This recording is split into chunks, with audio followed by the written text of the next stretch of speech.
皆さんこんにちは、ネストリングスです。今回はこちら、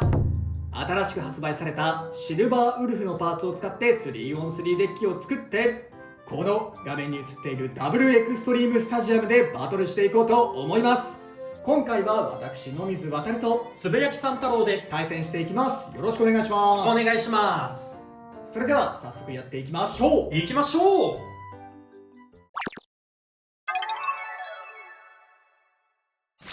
最初にシュートポジションを決めるじゃんけんをします。最初はグー、じゃんけんぽい。左、お互いのファーストベイ、せーの、じゃん。シルバーウルフ 360HN、 フェニックスウィング 160R。 ファーストバトル、レディーセット、3、2、1、ゴーシュー。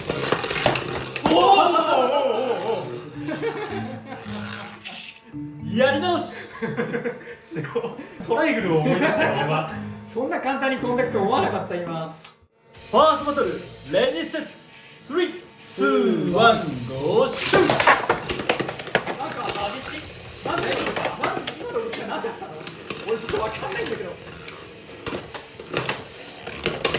おー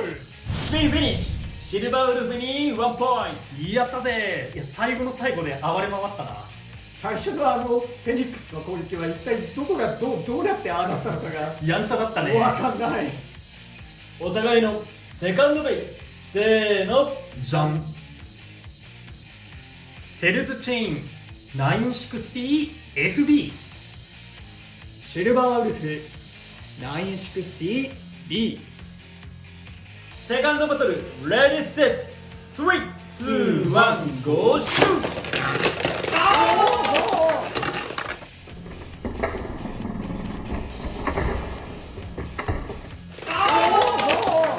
ファーストフィニッシュ。シルバーウルフに2ポインやったー。ビットだけが先にすっぽ抜けたね。そうだね。結構この台形みたいな形してるから、上に突き上げるような攻撃ができたのかも。かもね。狙ってないけどね。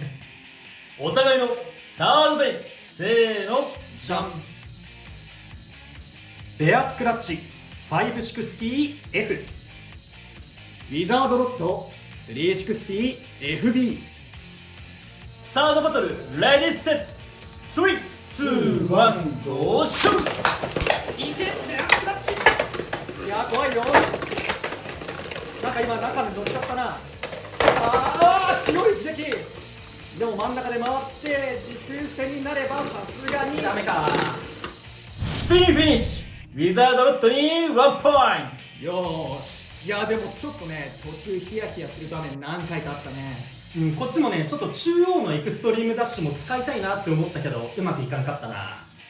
サードバトルでも勝敗がつかなかったのでデッキの順番を入れ替えて続きからやっていきたいと思います。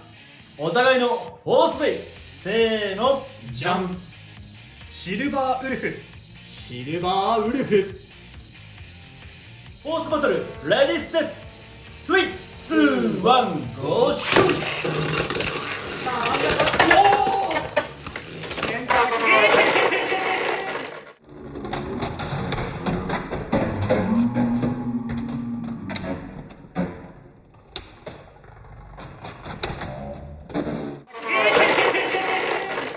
エクストリームフィニッシュ。野水航のシルバーウルフに3ポイント。よってこの勝負は野水航選手の勝利だ。おー、なんか願ってたことは何もできてないが勝ててしまった。でもこのスタジアムだからこその勝負みたいなとこはあったね。そうだね。真ん中のねセンターエリアで加速して攻撃っていうのもねちゃんと今回見れたね。狙ってはないんだけど。はい、ということで今回はシルバーウルフのパーツを使ってダブルエクストリームスタジアムでバトルしていきました。いかがだったでしょうか？いやー面白かった。面白かったね。もうスタジアム違うとこんなに動き変わるんだって思ったね。ねえ、だいぶ想定外の動きをしたりとか、うん俺とかなんてもう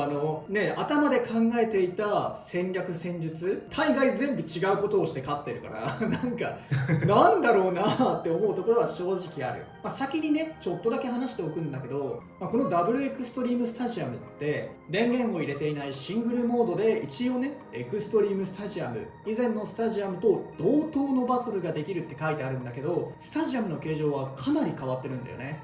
まずはこの左奥右奥のこの留め具のパーツ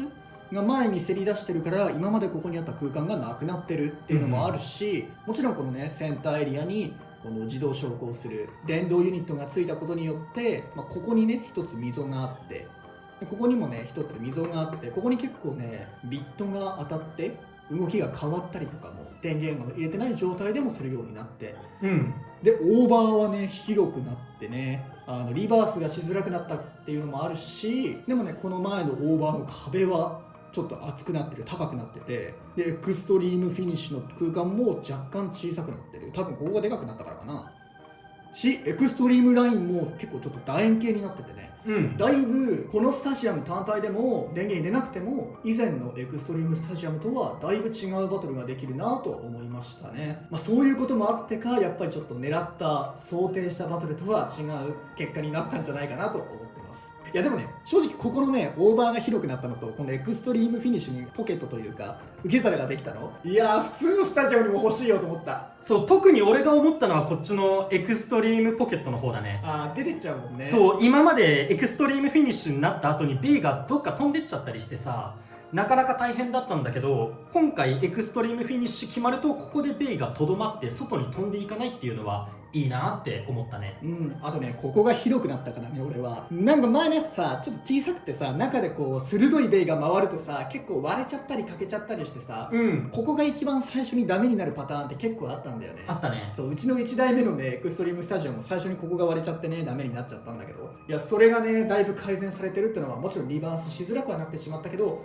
いいところだなとは思いましたね。でバトルの話なんだけど、1戦目のねフェニックスウィング動きをしたのはね正直分かんなかったね。最初のエクストリームで自滅エクストリームフィニッシュしそうになった時ね、あれちょっと動画で見直したいよね。バトルしてる最中だとどうなったってなっちゃったからね。早いから結構分かんないんだよね。あとその前のさこう上から出てっちゃうパターンあったね。あれもさなんか前にこの動画の撮影前に試してる時でも何回か上からピョーンって飛んでっちゃう時があったから、ちょっと動画見直してどうして飛んでっちゃうんだろうかなみたいなのも見たいかなとは思ってますね。結構俺がさウィングを傾けてシュートしてたから、そこにこう綺麗に上に乗っかっていっちゃったのかなとか。そうだね、高低差も関係してるかもしれないっていうのと、あとはシルバーウルフのブレードの形状ももしかしたら関係してるかもね。シルバーウルフのブレードがさ台形みたいな感じで上から下に向かって斜めになってるんだよね。この形状で相手を上に吹き飛ばしたっていう可能性ももしかしたらあるかもね。そうだね。そして2戦目がまさにそうだったよね。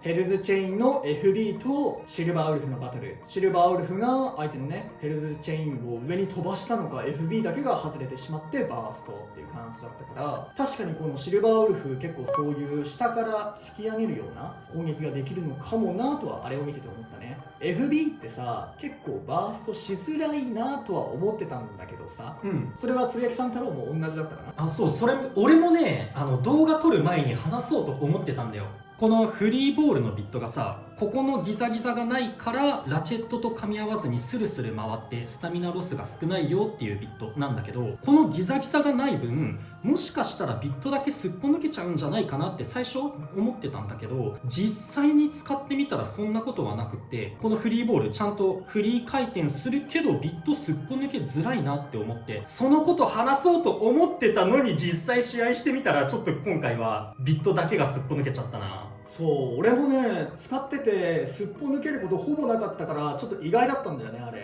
今回の試合の結果的にはビットだけのすっぽ抜けが起きたけど、フリーボールがすっぽ抜けやすいかって言われたらそんなイメージはあんまないかなって思うね。今回はたまたまちょっと状況が良くなかったかなっていう感じだね。そう、あとフリーボールの話で思い出したんだけどさ、フリーボールって今回新しいボール軸として登場したけど、軸先の形状がねボールとは若干異なってるんだよね。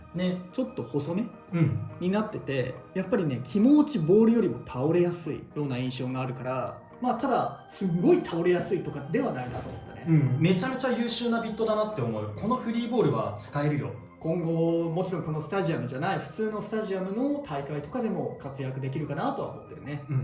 そしてサードバトルでね、新しい新ブレード、一応新ブレードのベアスクラッチが出てきてウィザードロッドとバトルしたんだけれど、ちょっとヒヤヒヤしてよ、正直ロッドを使ってる側としては。こっちはねうまくアタック決められなかったのはちょっと残念だったな。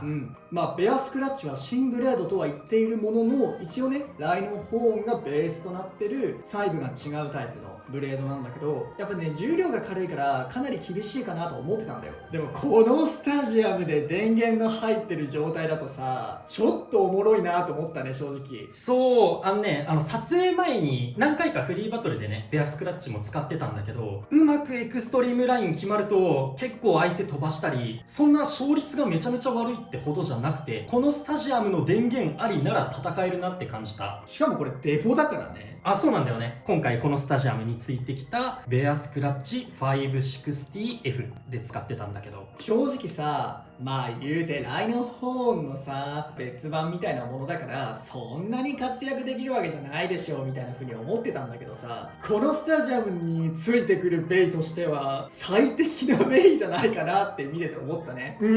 このちゃんとね中央のエクストリームダッシュも活かせるようなカスタマイズになってるんだよ。ちょっと動画ではあんま見せられなかったかもしれないけど、やっぱ軽いから縦横無尽にねエクストリームダッシュして飛んでってはまたエクストリームダッシュしてっていう感じでね、結構ロッドもね飛ばされてるなって思ったし、あとこのスタジアムだいぶベイが傾きやすい印象があって、そうだね。もちろんここがね下がってくっそ狭スタジアムみたいになってると、お互いがこの狭い空間内でぶつかってなんかすぐ姿勢を崩しちゃうみたいな印象もあるし、電源を入れてなくても結構ね姿勢崩しやすいなと思ってて、だからロッドもね最後ねちょっと当たり方悪かったら姿勢崩して先にブレードをスタジアムに当たっちゃって失速して負けみたいな可能性もあったから、結構ねウィザードロッドが今までより安定して勝ちづらくなってるんじゃないかなっていう印象は正直あったね。